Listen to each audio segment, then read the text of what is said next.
Gorgoro, would you like to resume fighting in an arena? I think so. Why? I need you to train my men for that purpose. Are you sure about that? Absolutely. As we pass through the gates of Torzag, I see Gorgoro's eagerness. Starting to know him well, I lead him to Dryas, where reunions, tea, and stories await us. With the reunion behind us, I see Finderath waiting for me, her impatience plain to see. She's eager to start searching for clues. That's when I remember. Garrick is from this city. Garrick, do you know anyone who might have some information? Well, for this to work, you gotta pay up. I know very well that even though most of the coins he demands will be used as bribes, he will certainly pocket the rest. But his experience as a smuggler in the shelter might get me the information I need. I open my pouch and hand a few coins to the dwarf, who nods in approval before walking away. Listen here, Vagrus. City scum. Aye, they're bloody well connected. Got their own lingo too. Symbols, signs, secret shite scratched on walls like pissing dogs marking territory. They know things, them bastards. About secret guilds, killers for hire, them sneaky warband types. Now let me tell you something real juicy. Turns out some mercs bearing that weird-ass mark you showed me. Aye, they stirred up a right mess in the shelter once.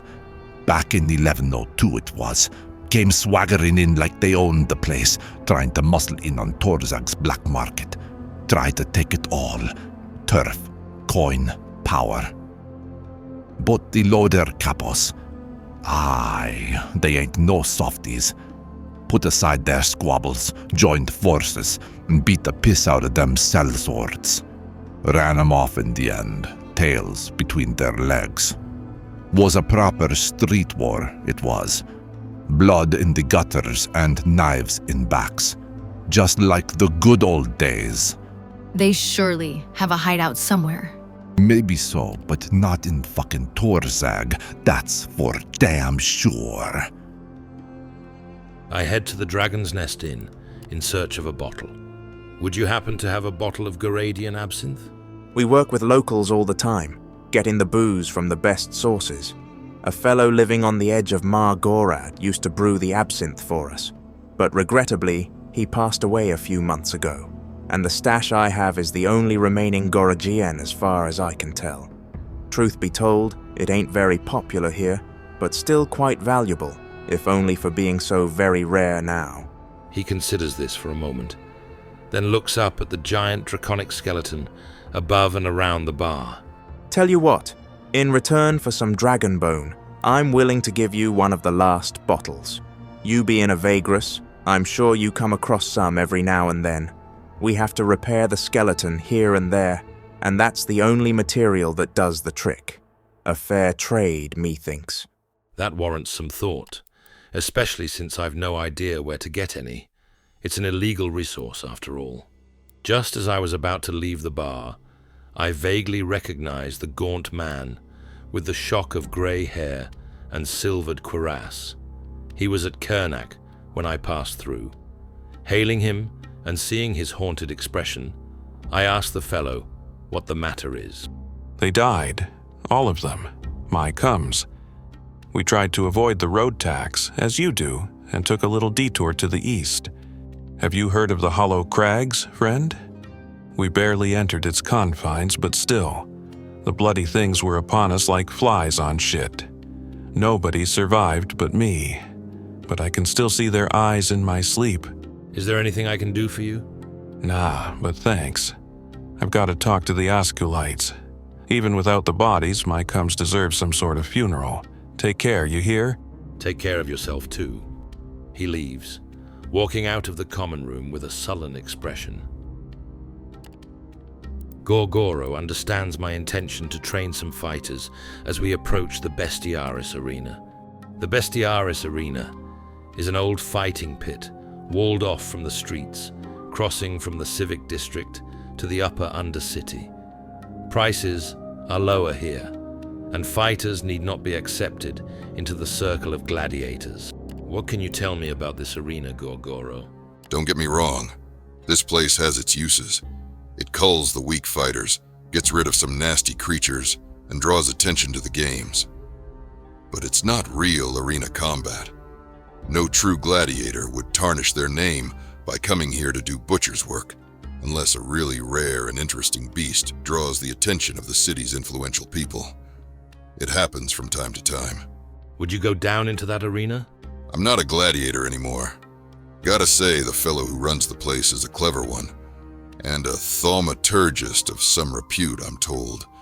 No idea why someone with arcane talent would go into such a business, but there you are. His tricks come in handy when dealing with those damned critters, that's for sure. If you want to get his attention, I suggest keeping at it. The fights, I mean. We win some tougher ones. He might notice us and maybe even give us an opportunity for something worth our time. Interesting. I pay the entry fee, and am led to a preparation chamber with my fighter, just before the spectators' terrace fills with people.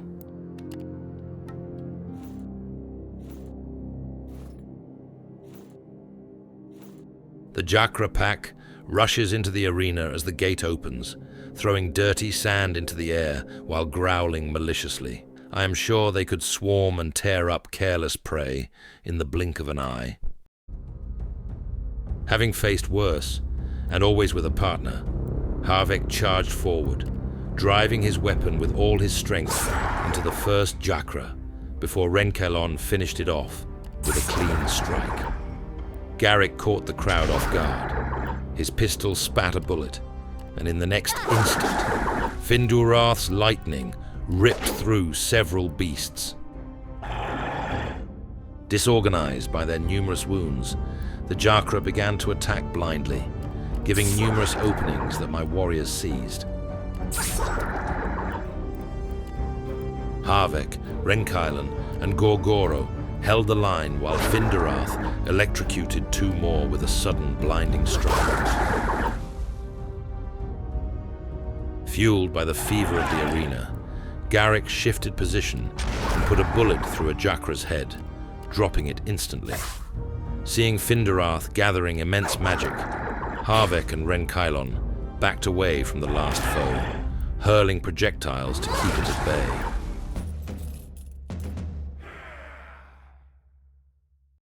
The crowd goes wild as the last of our opponents bites the dust. I even get an approving nod from the mage, who owns the arena and sits high up in a skybox with an awning. My fighters clean their weapons and bask in the glory of victory for a short while, then leave the pit through the gate. By the time they catch their breath, the senior slave attendant hands me my winnings and bids me farewell.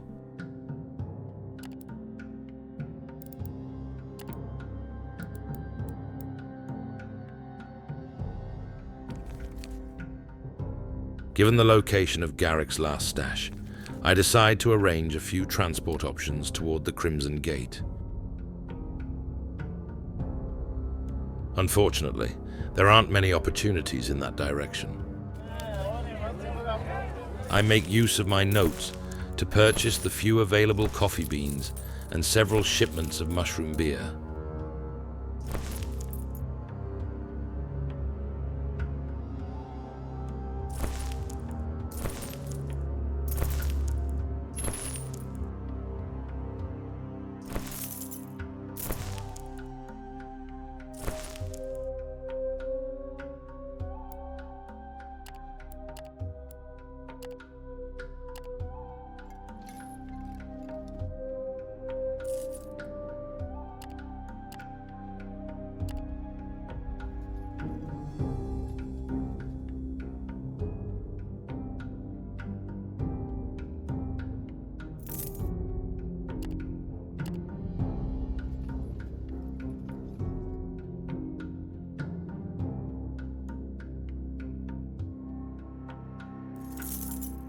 The Comitatus is enjoying an evening's rest during its arduous journeys, and so am I. While I are trying to relax, Renkailon walks up to me. The dark elf stops a few paces away and looks at the sky without uttering a word. It is clear that he has got something on his mind, so I ask him if there is anything wrong. Well, not wrong as such. It just seems my past keeps catching up with me, no matter where I go. May I have a word? Of course, Renkailon. Please, have a seat. Renkailon sits down in front of me, cross-legged, then produces a parchment from underneath his leather armor. He crumples it in his lithe hands, evidently unsure of how to proceed. I encourage him to speak his mind. When I joined your Comitatus, I had intentions of letting my bygone affairs interfere with our professional collaboration. Honestly, none at all. Yet here I am, and truly sorry about the fact, too. He holds up the parchment for me to see. I got this from a courier in the last settlement we visited. Urchin just straight ran up to me and pressed it into my palm. Brat must have known who to look for. Anyway, I've been mulling over this message ever since, until finally coming to a decision. I ask what this is all about. Once again, Renkailon waves the piece of writing dismissively, like he is about to throw it into the campfire. An old mistake of mine. That's what this is about. Prince Lekor of Devon's Dark Elf Colony wishes to employ me on behalf of a debt I no longer owe to him and his family. There is no obligation to do as he bids, as I am not in his service, yet it might prove profitable. I made up my mind to take the job, but wanted to ask you if you like to partner up. I must admit, it is tempting to have the favor of a dark elf prince. Renkailon is not usually prone to showing emotions, but right now I can tell that he is glad to hear my decision. Let me tell you about the mission then. As you might know, or not know, that's not the matter here. Prince Lekor, the sovereign of Devon's Dark Elf Colony, holds an old grudge against another ever-darkened noble family, namely the Varuk dynasty. It recently came to his attention that the Varukai are exploiting a gate to Everdark in the north of Hargatul to ambush Komitati going from the Dragonlands and back. Now, Prince Lekor has no love for the reptiles, but he won't let the accursed Varukai gain any advantage either. My job would be to scout this entrance to Everdark in order to gain knowledge. Your job would be to assist me, mostly by taking me there. You have my support, Renkailon. Whatever strength I have, it's yours. Thank you, Vagrus.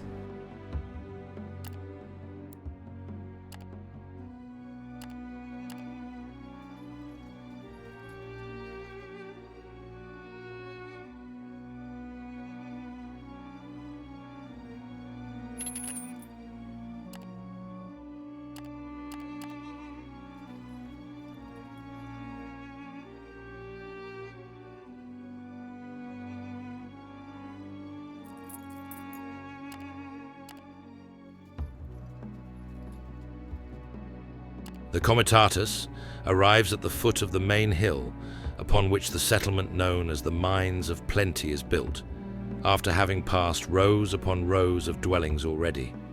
Above us, drakes and dragon riders circle the cloudless skies, watching over the work crews scattered throughout the ravines. A detachment of armored soldiers, clad in various Dragonlands colors, approaches us for inspection.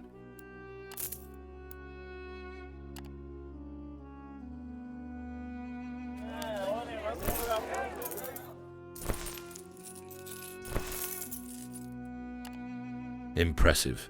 The price of metals is very attractive, and I can't resist buying a batch of iron and bronze, which I'll be quick to sell in Lumen for a wonderful profit.